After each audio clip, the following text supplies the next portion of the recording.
Ya, pemirsa, pandemi COVID-19 yang melanda seluruh wilayah di dunia berdampak pada berbagai sektor, tidak terkecuali dengan sektor kuliner. Ya, sektor kuliner mulai bermutasi ke dunia online serta startup untuk beradaptasi dengan keadaan. Lantas, bagaimana pemerintah mensiasati startup kuliner di saat pandemi dan pembatasan sosial? Berikut kami ulas untuk Anda.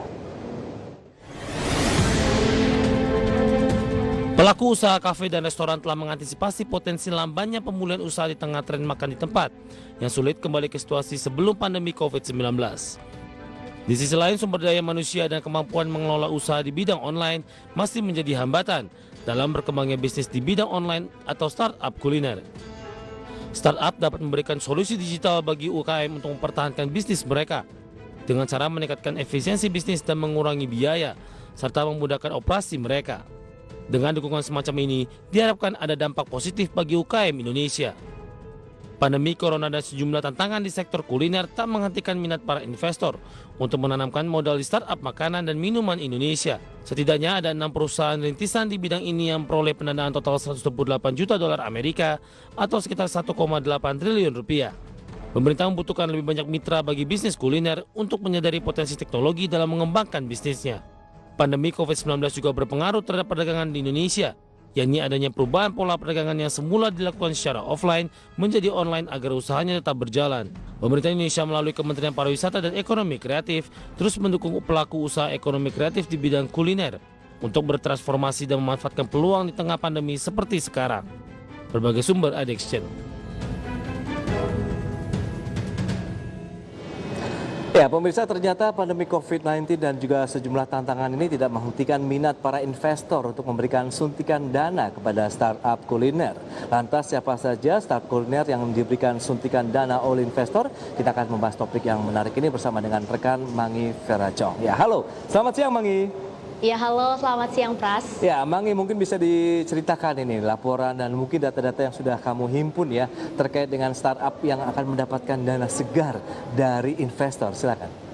Ya, baik, terima kasih, Pras. Ya, pemirsa, Harbolnas ataupun Hari Belanja Online Nasional yang jatuh pada 12 Desember 2020 merupakan satu momen yang cukup ditunggu-tunggu tidak hanya oleh para konsumen, namun juga oleh para produsen dan berbagai pihak lainnya. Karena memang tujuan dari Harbolnas sendiri ini adalah memberikan keuntungan tidak hanya dari sisi konsumen, namun juga sisi produsen dan pihak lainnya. Dan memang siapa saja sih pihak yang berpartisipasi dalam Harbolnas tersebut, karena memang banyak sekali ya, tidak hanya e-commerce raksasa seperti Tokopedia, Shopee, kemudian Bukalapak, namun juga masih ada fintech, perbankan dan juga startup lainnya yang ada di Indonesia. Nah, bicara mengenai startup nih, Pras, ternyata Indonesia ini masuk ke dalam 5 negara dengan jumlah startup terbanyak di dunia, di mana nomor 1 ini ditempati oleh Amerika Serikat, kemudian di posisi kedua ada India,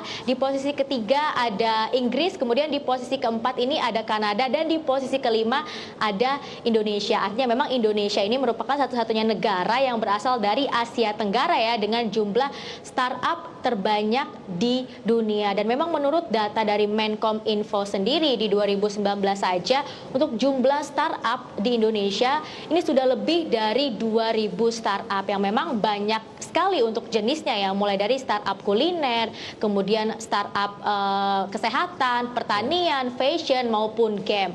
Dan ternyata ada satu kabar baik dan juga menarik nih yang datang dari startup kuliner asal Indonesia. Ternyata beberapa waktu lalu ada 5 startup kuliner yang mendapatkan suntikan dana dari para investor yang jumlahnya mencapai sekitar 128 juta dolar Amerika, atau jika dirupiahkan jumlahnya mencapai 1,8 triliun rupiah. Lantas siapa saja sih 5 startup kuliner yang mendapatkan suntikan dana dari para investor? Yang pertama ini ada Kopi Kenangan, kemudian ada Hungry, kemudian ada Haus, Yummy Corp, dan juga Mangkoku. Dimana ternyata untuk Mangkoku sendiri ini merupakan startup kuliner yang dimiliki oleh anak dari Presiden Joko Widodo. Oke, berarti memang banyak sekali ya startup-startup kuliner yang sudah disuntikan dananya. Tapi mungkin Mangi punya data nih secara rinci. Sebenarnya besarannya berapa sih masing-masing dari startup yang sudah disuntikan dananya oleh investor? Karena ini menjadi hal yang sangat menarik begitu ya di tengah pandemi, di saat orang mungkin sudah dihimbau tidak melakukan bepergian ke tempat-tempat keramaian seperti pusat perbelanjaan, walaupun hanya sekedar untuk makan, dan ini akhirnya memberikan satu keuntungan yang sangat luar biasa untuk perkembangan dari startup kuliner, khususnya yang mereka juga menjajakan makanannya, menawarkan jualannya itu melalui media online, Mangi. Apa saja rinciannya? Silakan. Iya, baik. Berdasarkan data yang saya dapatkan, untuk Kopi Kenangan ini mendapatkan dana atau suntikan dana sekitar 109 juta dolar Amerika. Sedangkan ternyata di 2019 Kopi Kenangan juga sudah sempat mendapatkan suntikan modal senilai 20 juta dolar Amerika. Jadi jumlahnya meningkat nih di 2020. Kemudian Yummy Corp jumlahnya sekitar 12 juta dolar Amerika di 2020. Sedangkan di 2019 juga sudah sempat disuntikan dana sekitar 7,75 juta dolar Amerika. Kemudian untuk Hungry sekitar 3 juta dolar Amerika, dan untuk Haus dan Mangkokku jumlah suntikan dana yang diterima oleh startup kuliner tersebut ini mencapai 2 juta dolar Amerika. Dan ternyata memang di 2019 ini terdapat 4 startup kuliner yang disuntikan dana ya oleh para investor, dan kemudian di 2020 ternyata jumlahnya juga semakin banyak startup kuliner yang memang disuntikan modal oleh para investor. Sedangkan bagi startup raksasa lainnya atau e-commerce raksasa lainnya, ini untuk pendanaan dari para investor ini trennya berkurang dimulai dari 2018 sampai dengan semester 1 2020 ini. Oke, berarti memang sekarang sedang menyasar adanya peralihan dana investasi ya. Kalau kita lihat dari perusahaan-perusahaan investasi begitu yang menyasar, biasanya perusahaan-perusahaan startup secara umum sudah mulai banyak ke kuliner. Tapi seperti yang Mangi katakan, memang di tahun 2018, 2019 hingga 2020 ini memang ada sedikit pengurangan begitu ya perusahaan-perusahaan investasi yang menanamkan dananya di perusahaan-perusahaan startup. Kita lihat data di tahun 2018 saja ya, sekitar 8,7 miliar dolar Amerika itu adalah dana yang sudah digelontorkan untuk perusahaan startup di sepanjang tahun 2018. Kemudian kita lihat di tahun berikutnya, di tahun 2019 menjadi 5,6 miliar dolar Amerika. Ada penurunan dari 8,7 menjadi 5,6 miliar rupiah. Dan kalau kita cermati di sepanjang tahun 2020 ini tetapnya, kita lihat ini di sekitar semester 1 2020 ini, tepatnya kita lihat hanya menjadi 3 miliar dolar Amerika. Jadi memang ada tren penurunan nih dari perusahaan-perusahaan investasi dalam menanamkan dana mereka di perusahaan-perusahaan startup. Jadi memang bisnis bakar uangnya bisa dikatakan direm dulu ini, Mangi.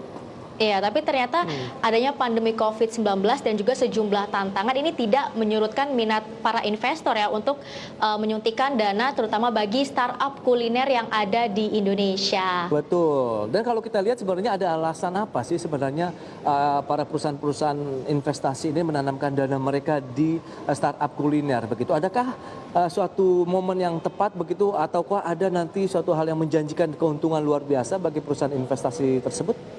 Ya, ternyata memang menurut para investor untuk industri makanan minuman atau sektor kuliner ini ya merupakan satu sektor yang masih mencatatkan pertumbuhan yang positif di masa pandemi COVID-19. Meskipun pertumbuhannya ini memang sedikit melambat ya, dan memang ternyata menurut para investor ini masih merupakan sektor yang potensial di tengah pandemi COVID-19. Selain itu, menurut Gabungan Pengusaha Makanan dan Minuman Indonesia untuk industri Mamin di kuartal 2 2020 ini pertumbuhannya sekitar 0,22%. Selain itu, menurut Kementerian Perindustrian untuk industri makanan dan minuman ini memberikan sumbangsih paling besar bagi ekspor di sektor manufaktur yang jumlahnya mencapai sekitar 200,39 triliun rupiah di semester pertama 2020. Selain itu, ternyata memang ya industri makanan dan minuman ini yang merupakan industri yang masih potensial. Meskipun pada awal adanya pandemi COVID-19 ini permintaan terhadap industri makanan minuman sempat melemah. Kemudian ketika PSBB-nya sudah mulai dilonggarkan, akhirnya demand atau permintaannya sudah mulai meningkat kembali. Selain itu, kita tahu makanan dan minuman ini merupakan satu kebutuhan pokok masyarakat ya, yang pasti memang banyak dikonsumsi atau banyak dibutuhkan oleh masyarakat masyarakat sehari-hari. Kemudian juga ternyata untuk industri kuliner ataupun makanan dan minuman ini merupakan salah satu subsektor dari ekonomi kreatif yang sumbangan terhadap PDB-nya juga cukup besar sekali. Itu dia. Memang kalau kita lihat menjadi salah satu subsektor ya yang akhirnya ikut juga menjaga pertumbuhan ekonomi Indonesia tidak terlalu dalam begitu ya tekanannya akibat pandemi COVID-19. Kalau kita lihat subsektor yang seperti Mangi katakan misalnya seperti kuliner saja, ini kan sumbangannya terhadap pendapatan produk domestik brutonya saja sekitar 41%. Kemudian ada sektor lainnya fashion 17% dan kria 14,9%. Jadi memang kuliner ini terbukti ya menjadi salah satu subsektor yang menyumbang produk domestik bruto hingga 41%, sehingga ini pun akhirnya menjadi fokus perhatian tidak hanya pemerintah, bahkan akhirnya perusahaan-perusahaan investasi melihat peluang yang sangat menjanjikan nih apabila mereka menanamkan dana mereka mengembangkan perusahaan-perusahaan startup kuliner di Indonesia. Seperti yang Mangi bilang tadi, memang dari sisi jumlahnya pun dari dana yang diinvestasikan dan jumlah dari perusahaan-perusahaan kuliner ini terus bertambah ya dari tahun ke tahun, memanfaatkan momentum adanya pandemi COVID-19 seperti yang terjadi saat ini di tanah air, Mangi. Iya, dan ternyata salah satu alasan kenapa akhirnya para investor ini menyuntikkan dananya ke startup kuliner, karena ternyata perkembangan akan aplikasi ride hailing ya, yaitu Gojek dan Grab yang semakin merambah ke bisnis jasa pesan antar makanan, ini juga memberikan dampak yang positif terhadap startup kuliner dan juga UMKM yang memang bergerak di sektor kuliner, yang akhirnya para investor tadi ya memilih startup kuliner untuk disuntikan modal ataupun dananya di 2020 ini. Oke, memang seberapa jauh sih perkembangannya begitu Mangi yang dirasakan oleh Grab ataupun Gojek begitu untuk salah satu lini bisnisnya ini pesan antar makanan begitu? Ya, ternyata di masa pandemi COVID-19 ini untuk aplikasi ride hailing seperti Gojek dan Grab ini memang sedang mengembangkan cloud kitchen ya. Nah, cloud kitchen ini merupakan dapur restoran yang memang tidak menyediakan arena makan di tempat dan hanya menyediakan jasa pesan antar makanan secara online saja. Di mana biasanya di dalam satu dapur ini terdapat berbagai macam jenis restoran, contohnya berbagai macam startup kuliner dan juga UMKM kuliner ya. Nah, jika bicara mengenai cloud kitchen ini sebenarnya memang sudah ada sejak 2019. Namun ketika memasuki 2020 adanya pandemi COVID-19 akhirnya semakin berkembang pesat, karena bagi Gojek dan Grab sendiri juga memanfaatkan momentum di saat beberapa waktu lalu masyarakat ini dilarang untuk makan dan minum di restoran. Akhirnya Gojek dan Grab ini memutuskan untuk semakin mengembangkan cloud kitchen tadi. Dan memang ternyata bisnis pesan antar makanan di masa pandemi COVID-19 ini juga mengalami peningkatan yang cukup pesat. Itu dia. Berarti memang pentingnya sekali kita melakukan diversifikasi ya dari lini bisnis, kemudian layanan-layanan yang seperti dilakukan oleh Gojek maupun Grab, sehingga apabila ada momentum seperti pandemi yang terjadi, toh ada salah satu lini bisnis yang akhirnya masih bisa memberikan keuntungan bagi perusahaan, Mangi. Jadi memang ini menjadi suatu hal yang perlu dicermati juga dengan adanya pandemi. Cloud Kitchen ini menjadi salah satu andalan tentunya bagi Grab maupun juga Gojek begitu, Mangi. Tapi kalau kita lihat seberapa besar pendapatan yang bisa mereka raih ini dari adanya cloud kitchen seperti ini?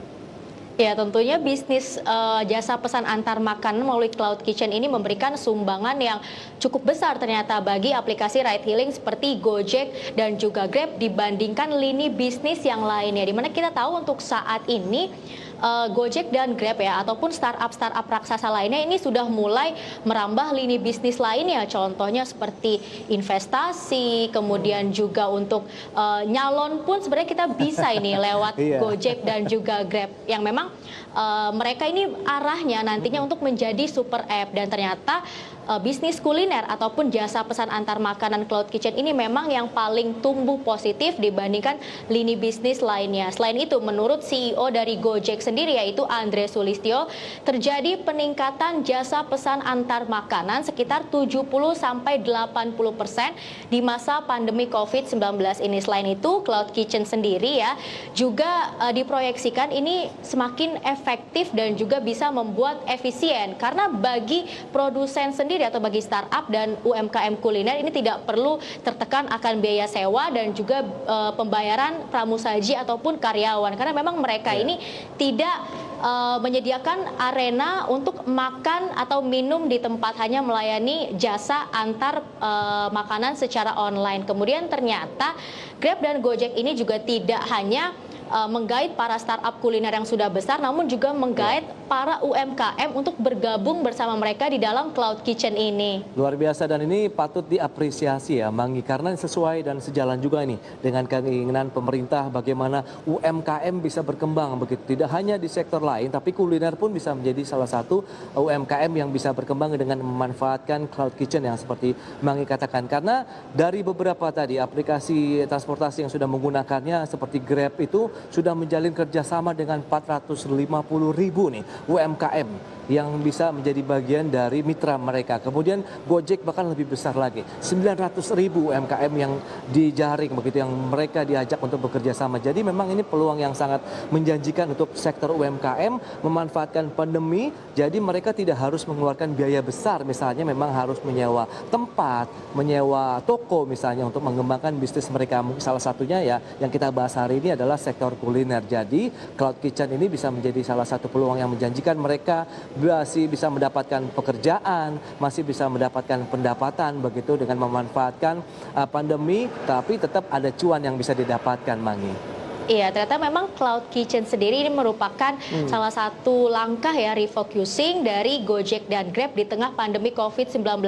Di saat pendanaan dari para investor ini semakin berkurang untuk startup raksasa, akhirnya memaksa mereka semua ini untuk berinovasi bagaimana caranya agar tetap menghasilkan ataupun mendapatkan cuan di tengah pandemi COVID-19. Nah, mungkin Pras dan pemirsa ini pernah tahu nih mengenai GoFood Festival. Nah, GoFood Festival ini biasanya memang diadakan di beberapa tempat tertentu ya, di berbagai kota. Namun sayangnya adanya pandemi COVID-19 ini akhirnya memaksa untuk GoFood Festival ini tidak diadakan lagi ya, yang akhirnya dari Gojek sendiri ya selaku penyelenggara dari GoFood Festival ini beralih untuk menciptakan Cloud Kitchen agar bisnis kulinernya ini tetap jalan di masa pandemi COVID-19. Luar biasa, berarti inovasi lagi nih yang ditunjukkan oleh Grab maupun Gojek begitu menyikapi adanya pandemi COVID-19. Seluruh acara yang tadi sudah Mangi sampaikan yang biasanya kita secara offline sekarang ditarik semuanya ke digital begitu dengan memanfaatkan Cloud Kitchen. Jadi masyarakat pun yang biasanya menggemari makanan pas saat datang ke event tersebut bisa mencarinya langsung ya melalui aplikasi baik tadi Grab maupun Gojek ya dengan Cloud Kitchen-nya. Jadi kita tidak akan ketinggalan dengan menu-menunya, kemudian tidak terputuslah dengan cita rasa yang bisa kita dapatkan pada saat event itu berlangsung. Kita bisa mencicipi langsung karena kita tidak perlu datang, kita pesan, kemudian tinggal diantar saja ke rumah dengan makanan yang masih fresh juga nih, siap saji dan siap makan, Mangi. Iya betul, dan ternyata memang hadirnya Cloud Kitchen ini secara tidak langsung juga memberikan dampak yang positif ya terhadap startup kuliner, karena akhirnya investor memilih startup kuliner untuk disuntikan dananya di 2020 dengan total dana mencapai lebih dari 128 juta dolar Amerika. Wow. Tapi kalau kita bicara mengenai tantangan, oke lah tadi kan sudah beragam inovasi yang sudah dilakukan dan kita tinggal menunggu next actionnya apa nih. Apakah ini juga mendapatkan salah satu apresiasi ataupun tanggapan yang positif dari masyarakat. Tapi sejauh ini menurut Mangi tantangan apa sih yang paling berat nih yang dihadapi oleh startup tadi, baik yang memang skala besar ataupun yang memang startup kuliner begitu? Iya, mungkin tantangan bagi startup kuliner ya saat ini adalah mengenai hak kekayaan intelektual atau HKI, karena ternyata menurut data dari Ekonomi Kreatif sendiri ini baru sekitar 19,75% startup kuliner yang mendaftarkan HKI, padahal hak kekayaan intelektual ini atau HKI ya merupakan satu komponen yang cukup penting ya, karena untuk mendukung agar produk tidak ditiru dan untuk juga pengembangan reputasi. Kemudian untuk startup raksasa juga kedepannya diharapkan semakin berinovasi, karena ternyata tidak hanya Gojek dan Grab saja yang sudah mulai merambah ke bisnis jasa pesan antar makanan online, tapi startup raksasa lainnya contohnya seperti Shopee, kemudian Tokopedia ini juga sudah mulai menyanggupi ya atau sudah mulai melakukan bisnis jasa pesan antar makanan. Dan kedepannya jika memang jasa pesan antar makanan ataupun Cloud Kitchen ini dikembangkan, maka akan memberikan dampak dampak yang positif terhadap UMKM kuliner, kemudian terhadap startup kuliner yang kemudian bisa saja ke depannya sumbangan yang diberikan oleh UMKM terhadap PDB Indonesia ya, terutama UMKM kuliner ini semakin besar jumlahnya, di mana pada 2019 jumlahnya mencapai 60% dan di 2020 ini diharapkan sumbangannya juga semakin besar bahkan mencapai 65%. Wow, luar biasa sekali ya. Ini salah satu sumbangsih dari sektor UMKM khususnya yang berbasis kuliner terhadap pendapatan Indonesia begitu secara nasional. Dan kalau kita cermati memang tadi persaingannya juga semakin hangat ya.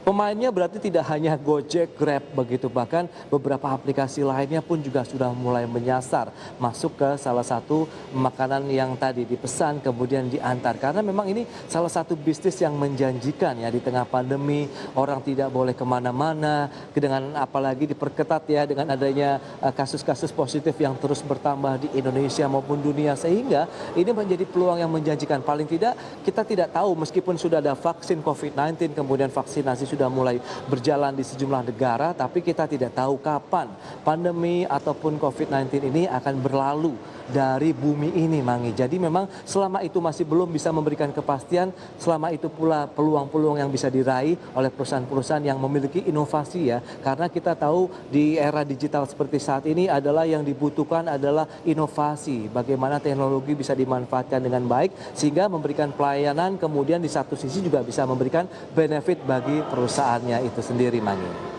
Iya betul, dan memang ternyata untuk kedepannya diproyeksikan ya untuk startup di Indonesia ini jumlahnya akan semakin banyak dan perkembangannya akan semakin pesat. Nah, kenapa nih perkembangannya semakin pesat untuk startup di tahun-tahun berikutnya? Karena ternyata menurut data dari Economist terdapat sekitar 40 juta pelanggan internet baru yang sekitar 63% itu berasal dari Indonesia. Artinya jika semakin banyak pengguna internet maka akan memberikan dampak yang positif juga terhadap startup, baik itu startup kuliner maupun startup lainnya maupun juga e-commerce raksasa yang ada di Indonesia. Yang kemudian jika kita bicara mengenai startup dan juga pengguna internet ini kan sangat berhubungan erat sekali ya dengan ekonomi digital yang ada di Indonesia. Kemudian kedepannya diharapkan bisa semakin banyak juga sumbangan dari ekonomi digital terhadap PDB di Indonesia. Baik, Mangi, terima kasih atas laporan dan data-data yang sudah kamu sampaikan. Semoga ini bermanfaat tentunya bagi pemirsa dalam menyikapi perkembangan